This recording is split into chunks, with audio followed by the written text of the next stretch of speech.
Friday night football, fifth quarter for you here on WFAA Plus. Yes, we love Friday Night Lights, and we love sharing them with you and bringing you all these highlights. We've got plenty for you tonight. I'm at McKinney ISD Stadium, where the Allen Eagles put their perfect record on the line against Lake Highlands.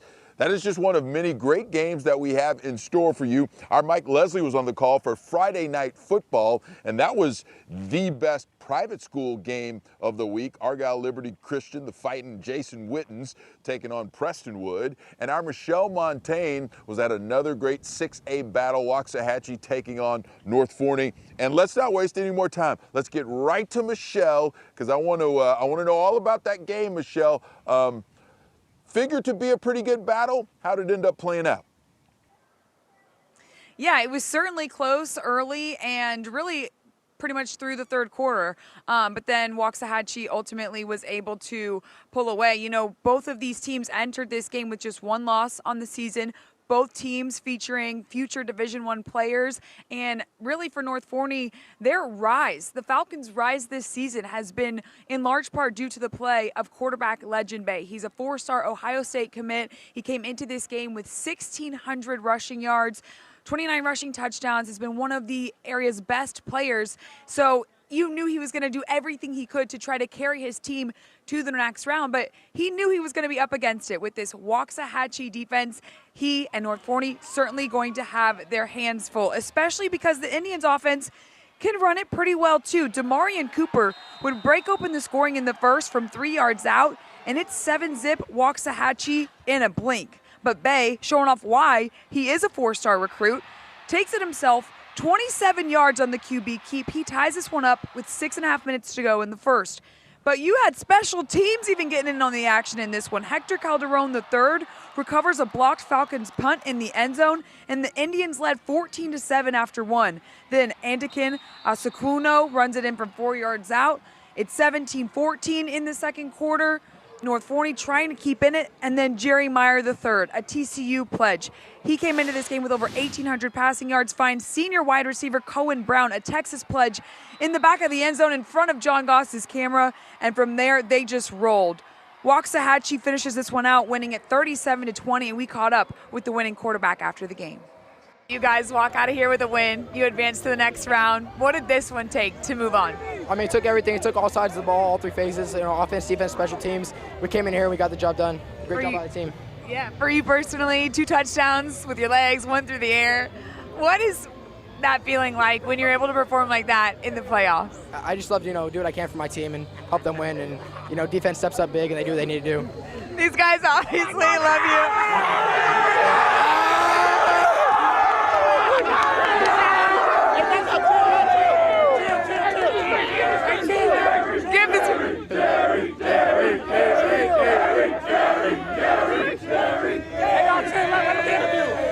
All right, with that, that on the mind, what would be the speech right now with all your guys around you? I mean, I'm just so proud of the guys. You know, like I said, three phases got it done. Didn't take just offense, it was defense, special teams. Defense stepped up big. And Waxahachie's moving on. Yes, ma'am. Yes, ma'am. Go Indians. Congratulations, guys. Is that not why we love high school football? It was an interview attempt turned into a mosh pit, turned into a speech request. But I don't know, Joe, if you could hear all of the sound in that interview. His entire team surrounded him at midfield as we started that interview just to cheer him on. And I think when it comes to this time of year, obviously talent can take a team far into the postseason, but you got to have a team that really loves each other, and this Waxahachie team clearly really loves each other and really supports their quarterback, Joe. Hey, Michelle, that was great stuff. You can't fake that kind of cohesiveness, that kind of chemistry. Jerry Meyer, what a cool moment that you helped create for those Waxahachie Indians. Great game for them as they advance. They survive and advance, and that's the name of the game this time of year. Great stuff there. Waxahachie moving on. All right, thanks, Michelle. Let's get you back here to McKinney ISD Stadium. It was the Allen Eagles. They put that perfect record on the line. This is a team with so much history, so much tradition when it comes to this time of the year. They're a 5-time state champion, and right now they're the second-ranked team in the state. They're the highest ranked team still remaining in 6A Division I, and they were taking on the Lake Highlands Wildcats, who were coming off a really good win over South Grand Prairie. So let's show you the highlights from this one, and let's find out who wins this area round matchup. Now, Lake Highlands got off to a great start in this one. They had a clock-chewing 6-minute drive on their first possession, but on 4th down around the 10, Allen stuffs them, and it's a turnover on downs. The Eagles offense then goes to work. 3rd down. Quarterback Jeremiah Dowd calls his own number. Look at him go. One man to beat. Takes care of that. 62 yards, 7-zip Eagles. Still in the first quarter. Dowd shows off his arm. Perfect pass to Carter Harris. The defender falls, and it's a walk-in 59-yard TD. Allen up by 2 TDs. And then on to the second quarter. That's where the ground attack takes over. This is the first of 2 second-quarter TD runs for Jaden Hambrick. Eagles take control, and they go on to win big tonight, 41-7 over Lake Highlands. All right, we're going to talk to some of the principals who really helped Allen get this thing going, especially in the first quarter of this one. Jeremiah Dowd, big TD run in that first quarter. Talk about getting this team going. You know, we knew they were going to be in man coverage the whole week, so all it was explosive plays. You know, make one miss and you take it to the house, and that's what we did. Carter Harris, I know man coverage probably gets you going, right? Yeah. You get the big touchdown play. Second TD of the game. What did it mean for you to help your team get going early? I mean, we practiced it all week. We ran through the plays, made sure we were straight on everything, and we just executed the play and scored. And then in the second quarter, my man Hambrick, he starts taking over. What did it feel like getting those 2 touchdowns to really put this team in front and take control? Really just going back to coming to practice every day and then staying with my team, I couldn't do it without my team on my line, so just thank you to them. That's a good way to put it. I agree. I want to know about like the overall perspective, right? Because you guys are highly ranked in the state. You have a chance to go a long way. What do you need to do down the stretch now to maximize this run? Just 1 week at a time, every day. I mean, we just earned another week as a family, and that's what we've been prophesying, like, as this week, we want to stay a family, and, that's what we did. And now we take it one day at a time, and we start practice tomorrow. What do you think? What do you think you need to continue to do to keep this run going? Just staying disciplined and staying to our team, really just building as a team and keep pushing it. And then finally, this team, the way that you guys have put this season together, what would it mean to cap it off by going all the way? I mean, it would mean everything. I mean, all the hard work that we put in through off season, through our summer, spring, everything. Our main goal is just obviously state, man, and going all the way would really just be amazing. Fantastic game tonight. Congratulations, boys. Great job. Thank you so much. We got the head coach, Lee Wigginton, with us now. Coach, your defense has played so stoutly all season long, and to see at the beginning of this game, and I know you end up winning big, but to get that 4th down stop to really set the tone for the ballgame, how big was it? It was huge. I can't say enough about Lake Highlands and the drive they put together right there. But our defense, what they didn't do is they didn't lose confidence. They didn't lose faith, and they found a way. And that's ultimately what offensive football is about, is find a way to get it in the end zone, and defense stop them. Get them 3 and out. We love it, but get them off the field at some point, and that's what they did. They just kept battling, and I think that was clearly the play of the game. And then your offense sees the opportunity. You get Jeremiah Dowd with a big run. Dowd then hits Carter Harris for another big play. Can you talk about how those big plays may have kind of taken the air out of the other side and really got you going? Yeah, I would assume that it did, but it's also, what it did is it kind of makes the game plan of what they did so well, and probably in hopes of shortening the game. It gets you in a situation where I don't know how much longer I can do that. So I thought those two big, quick answers were not quite as big as the fourth down stop, but they were pretty big too. Last thing I got for you, Coach, and I'm curious about this because this team has that pedigree. You guys have the tradition, and this is a really talented ball club. But I know there are things that you want to tell them to try and maximize this run.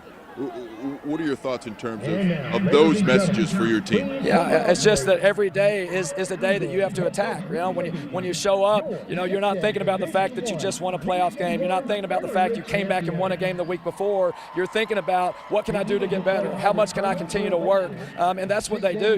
Yes, they're excited. Yes, they're proud. Yes, they have fun celebrating and holding up gold balls. But they also take pride in getting better, and that's what they'll do. They'll go to bed tonight. They'll be extremely excited about this. They'll show up tomorrow morning. It'll be all about what can I do to get better, help myself be the best I can be, and help this team continue to improve. It was another great night of Allen football. Lee Wigington, thanks so much, Coach. We appreciate the time. Thank you so much again for being here. You're awesome.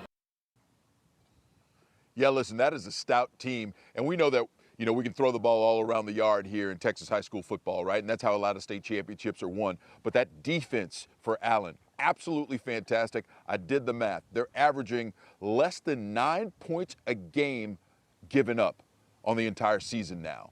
And they've only had one team score more than 15 points. That defense just might lead them to a state championship. Again, a great night for the Allen Eagles as they try and continue to go for their 6th overall football state championship. All right, let's check out some of the other highlights from around the area. We got plenty for you, and let's get it going first with Rockwall Heat taking on Duncanville and Prosper. Early second quarter, Panthers trailing 6-zip. That's Trenton Yancey, direct snap, touchdown. Duncanville takes its first lead 7-6, and the offense was just getting started. Next possession, quarterback Jacorian Rivers launches it deep for Yancey, hauls it in 32 yards, and it's 15-6 Duncanville. 2 minutes later, they're in the end zone again. Same connection, Rivers to Yancey. This time it's a 72-yard touchdown. He is gone. Duncanville scores 29 points in the second quarter, and the Panthers offense keeps pouring it on as they get the big win. The final on this night, 43-6. Next stop, Grapevine. Prosper taking on Richardson Berkner. This game was tied at 7 in the first quarter. Braden Imhoff hits Marcus McCoy wide open for the 8-yard touchdown. Prosper up 14-10 after 1. Second quarter, the Eagles offense stays red hot. Imhoff to Trevor Ellis for the 28-yard touchdown. Extra point no good, so it's 27-10 Prosper. And then with 27 seconds left in the half, Imhoff finds Lathan Lachelet for the 9-yard score. Prosper led 34-10 at the half, and they go on to win big there. The final 50-24. All right, as I said, Friday Night Lights, great stuff. As we get deeper in these playoffs, these games mean so much more. And let's talk about our Friday night football offering now. Our Mike Leslie on the call for the biggest private school game of the week. It was the Fighting Jason Wittens, Argyle Liberty Christian taking on Prestonwood. Tell us all about it, Mike. Hey, Joe, thank. Yeah, the Fighting Jason Wittens, indeed. Liberty Christian, the 2-time reigning state champions. One TAPS Division II 2 years ago, one TAPS Division I, ending the 5-year dynasty of Parish Episcopal a year ago, and hoping that they can go back and win a 3rd straight this year, but playing host to a Prestonwood Christian team that is terrific in their own right and came ready to play in this one. Let's go ahead and show you the highlights from how this game played out, because it turned out to be a terrific back-and-forth football game. And on the 100th Friday Night Football, we had a 99-yard touchdown pass. Luke Glass up top to Tyler Shaw. 99 for the touchdown and a 7-0 Prestonwood Christian lead.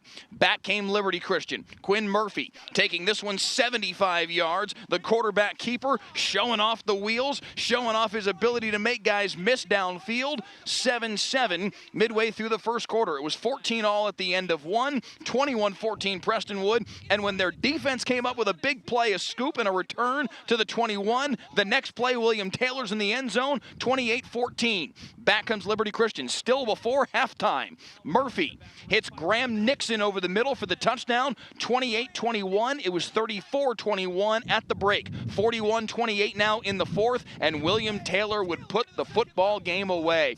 This kid ran for nearly 250 yards and a couple of touchdowns. 49-28 the score after that one, and they hang on to win it 49-34 the final score. They take down the two-time defending state champions Argyle Liberty Christian, and it's Prestonwood Christian that moves on to the state semifinals. Parish Episcopal is on the other side of the bracket. It is very likely that those two teams meet up in the championship game, Joe, 2 weeks from now. You actually answered my question, because I know it's a couple of weeks, but it sure sounds like with a win over Argyle Liberty Christian and Jason Witten's crew that Prestonwood will have a say when it comes down to this state championship. Tell me why. Yeah, so the way that it works in TAPS 6A, TAPS Division 1, with all due respect to the southern sector in TAPS, the northern sector is just far, far superior. The 5 seed from TAPS Division 1, District 1, which is the northern half of the state. District 2 is the southern half. The 5 seed from District 1 tonight, Legacy Christian, beat the 1 seed from District 2, St. Thomas from the Houston area. It's just, there's a drastic power imbalance between the north and the south in TAPS Division 1, in TAPS 6A. So Prestonwood Christian, with their win, they will face Legacy Christian, a team that they played back in the middle of October in district play. They beat them 51-25. Legacy Christian did challenge Liberty Christian in the season finale. They played them to a 4-point game. So maybe Legacy Christian's got a little something. Maybe they can give Prestonwood a run in the state semifinals. Parish is going to play the winner of Concordia Lutheran and Antonian Prep from the southern sector. It will be unlikely either one of those two teams can stay with a team in Parish Episcopal that has been the big dog in TAPS Division 1 for forever. So it's likely, not a guarantee, but likely that we see Parish and Prestonwood play for a state championship in Waco in a couple weeks. Well, listen, you handle that very professionally when you kind of talked about the southern sector, and you know that I grew up in Houston. So I want to say you handle that very well. But when it comes to St. Thomas, if you'd like to throw shade their way, that's fine with me as a graduate of Straight Jesuit College Preparatory in Houston. St. Thomas, they were our mortal enemies. So if you throw a little shade their way, that's fine with me. And then I, of course, have to wrap that up with the fact that Straight Jesuit and Dallas Jesuit both play in UIL.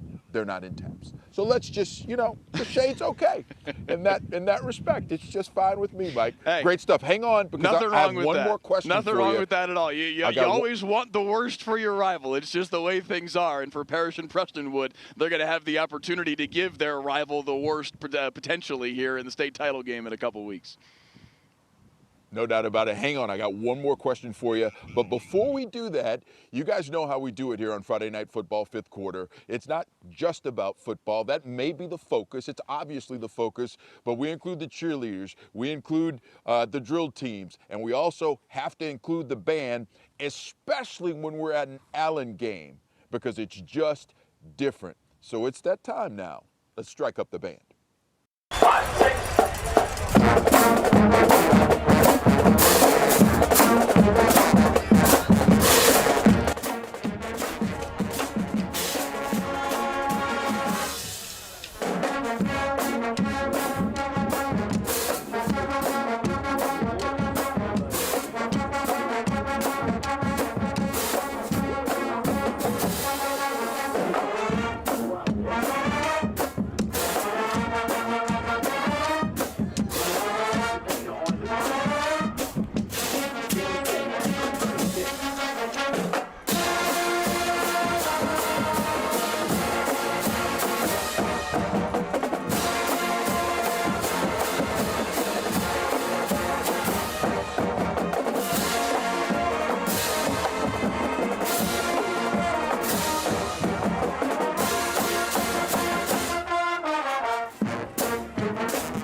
That's the Allen Escadrille, and they just killed it. Runaway Baby, it fits because their team ran away with this victory on this night, 41-7, and they are one of the best bands in the entire state of Texas, 700 strong, and believe me, when they get going, it just sounds a little bit different.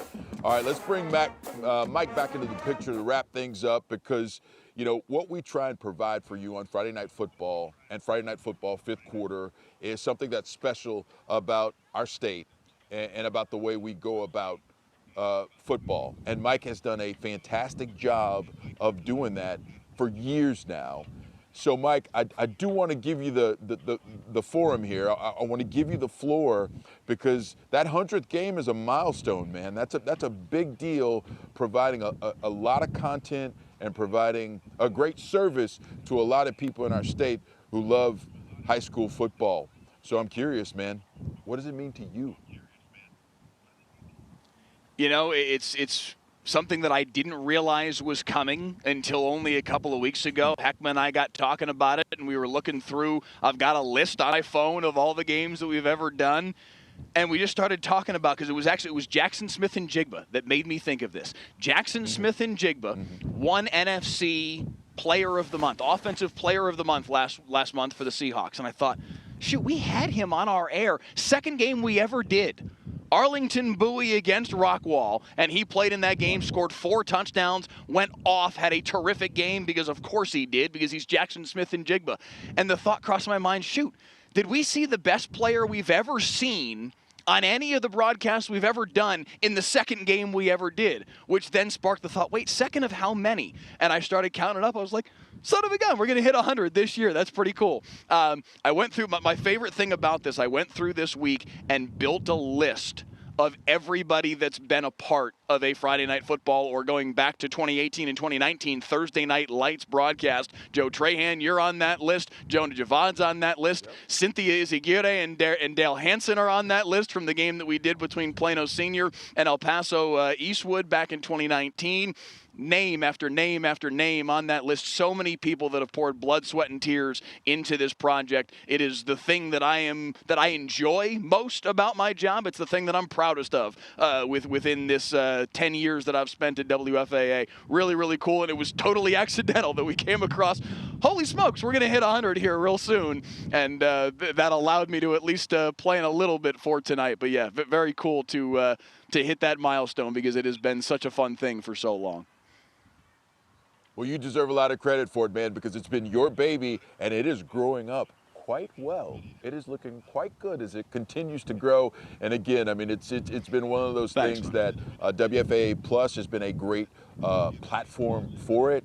And I just think it's one of the best things we do at our TV station. It's just great work. So keep it up. Great stuff this week as always. We'll see what you have in store for us next week. Absolutely. We'll see what you have in store for us next week. I know that takes a little bit longer for you to figure out because we're in the playoffs. But we'll see how that goes. Great work tonight, as always. And I would like to thank all of you for tuning in here on WFAA Plus. It's Friday Night Football. You see how we do it. We love our Friday Night Lights, and we love sharing them with you. And it has been another fun night giving you the best of Texas high school football. I'm Joe Trahan, everyone. And for Michelle Montaigne and Mike Leslie, enjoy your football weekend. Good night.